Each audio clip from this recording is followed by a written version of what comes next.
Hello, my name is Song Wu. I'm the work package leader for the Repeat 3 game development. In this presentation, we're going to talk about how we actually translate the research findings from the project into 4 games.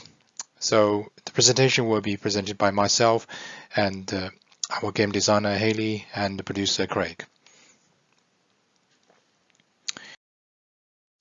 I will introduce the team first, starting by myself, and I'm the work package 3 leader, and take the overall leaderships to the game development teams, and also take the overall responsibilities to deliver all 4 games on the GCF project.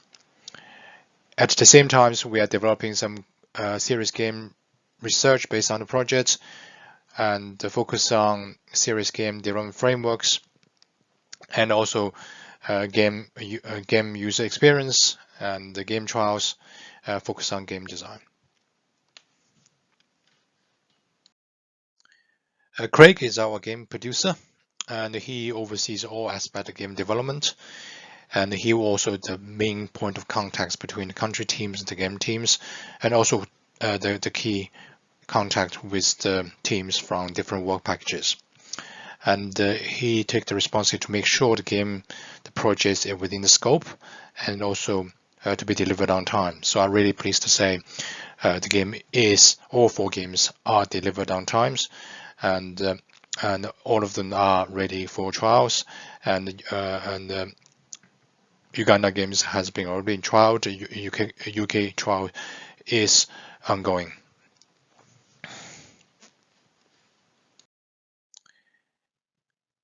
Hayley is our game designer. She's the one tied all the research together into gameplay, and also wrote the narrative and the game design, produced the game design. She also designed the characters and provided gameplay outlines. Adam is our game programmer, and he's responsible for gameplay implementations, key feature designs within the games, and implementing the gameplays, and also implementing the data gathering functionality for research purpose.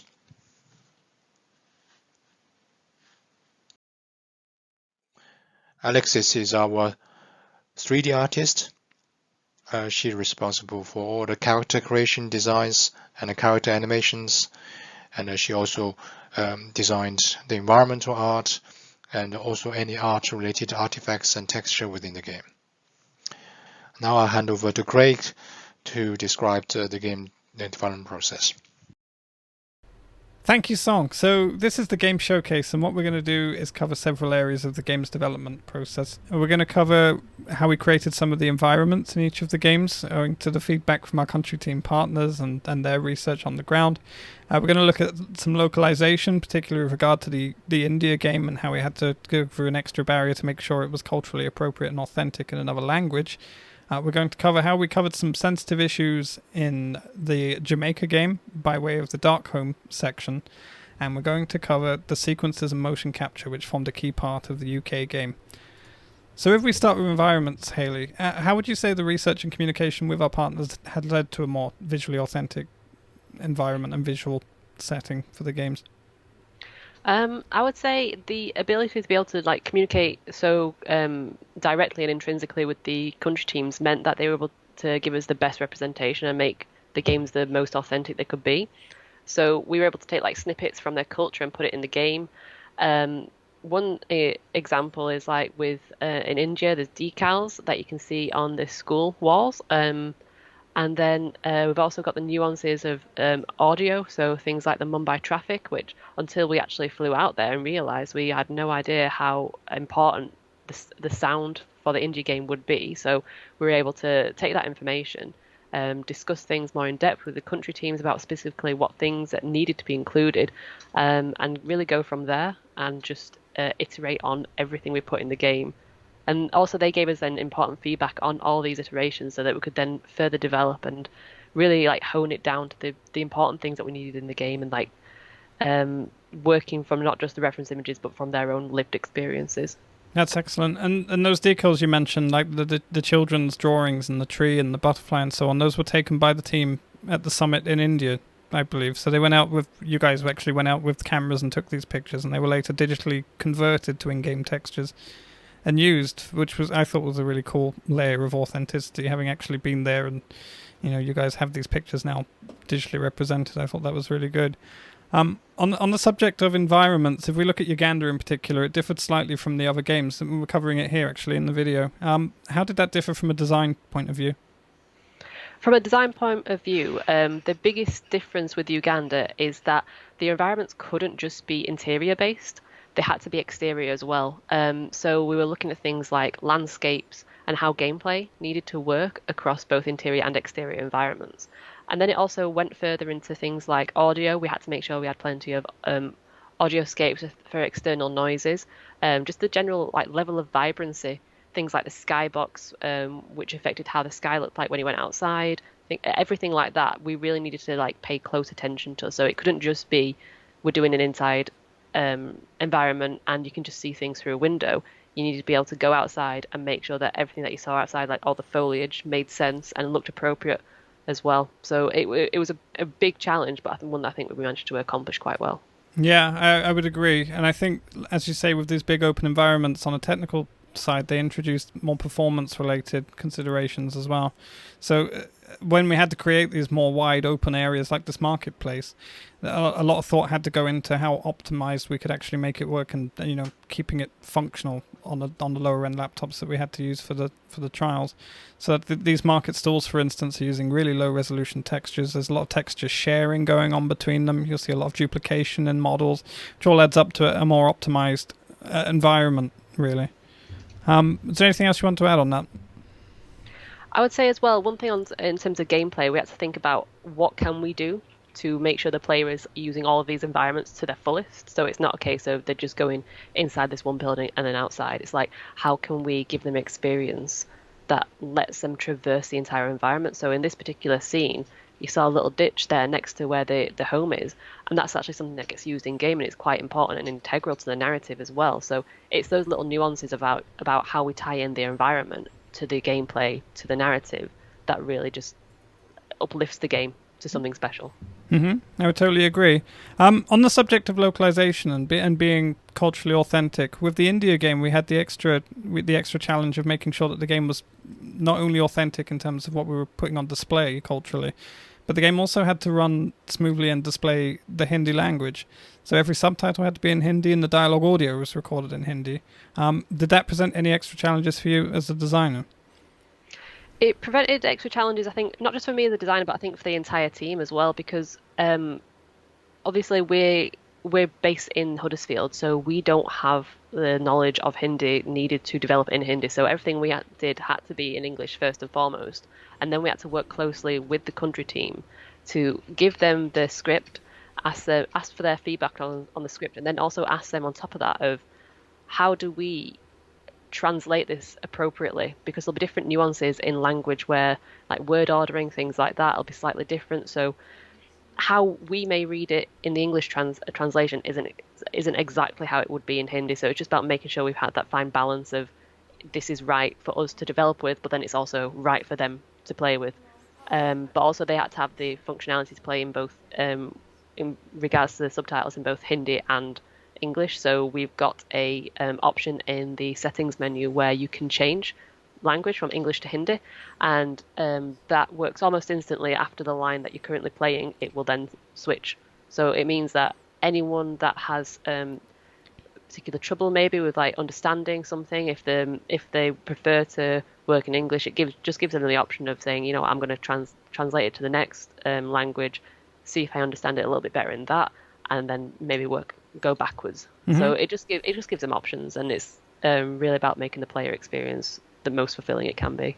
Absolutely. I think, again, it really highlights the importance of that constant communication we had, particularly with our partners in India around this, because, like you say, it's obviously a language we're unfamiliar with, and all those extra layers of validation and verification that this had to go through to ensure it was okay. It was quite an intensive process, but I'm glad we got there. It's quite rewarding to see a game playing out in another language, which is quite a unique challenge, really. So on the more sensitive issues, because obviously these are prosocial games and they cover some quite delicate topics. As a game designer, how do you go about presenting those in a way that's not only effective at presenting the issue, but deals with it in such a sensitive way that it might not upset or cause absolute distress for the target audience? It's quite an interesting mix of making sure that you cover everything in the game that you have to cover, but also finding creative solutions to the particularly explicit parts of the game. So, for example, in Jamaica, it focuses on child sexual abuse, and obviously we cannot show any of that, so we have to think, how do we work around that and still deliver that narrative and the information and that impact, but in a way that doesn't hurt or harm anyone else. So there was something that we picked up early on in the interviews with one of the Jamaican interviews, in that someone mentioned that they would retreat into a box inside themselves when it was happening, and we really thought that this was an opportunity for us as a development team to take this experience and turn it into something in the game that could have a big impact. So the dark home is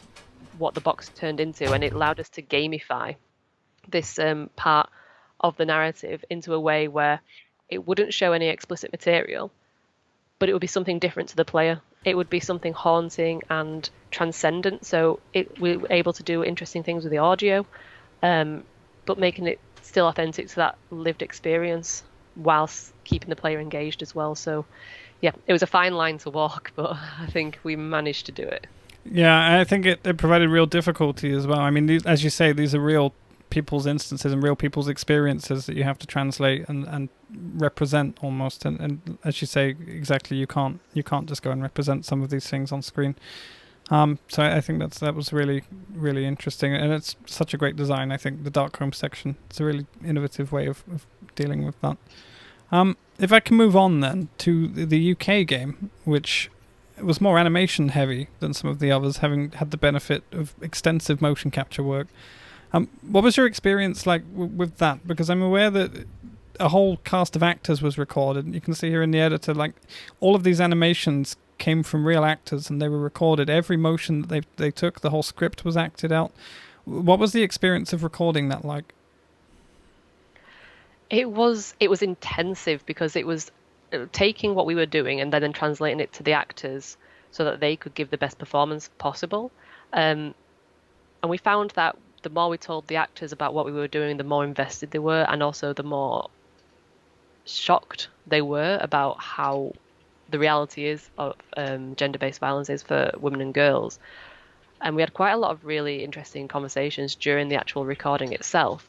But also we found it really good to work with them, because it meant that everything that we did that was on the actual recording floor, we could put that into the game if obviously time allowed. And so all the facial expressions, all the emotions that the actors genuinely started to feel during the recording, because they were starting to understand how horrific the experience could be, we were able to capture them and translate them into the game really well. Obviously COVID happened, and although we were intending to use the motion capture for all the games, it meant that we really just had to just use what we had been able to record pre-pandemic and put it into the game. So we basically picked the most important scenes, the ones that would have the biggest impact on the players, such as this coffee shop scene where James physically drags Danielle out of the coffee shop, and we're able to put that into the game in a way that was genuinely realistic. So we've got some interesting camera angles and movements that really show the cinematic flow, but also keep the emotional engagement like high for the player, so they can experience everything that's going on. So when Danielle's being physically pushed out of the shop by her neck, that's something as well that was told to us by Jill Kirkman, the country team leader for the UK. And when we told the actors that's why we were doing it, they were just so surprised and dismayed that this was the reality. So I think there was this like shared experience between the people involved in the recording from the technical side and then the actors themselves, where we were all working towards this one unified goal.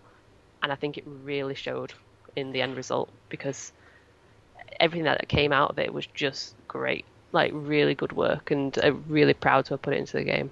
That's excellent. And on screen right now, we have actually the finished cafeteria animation.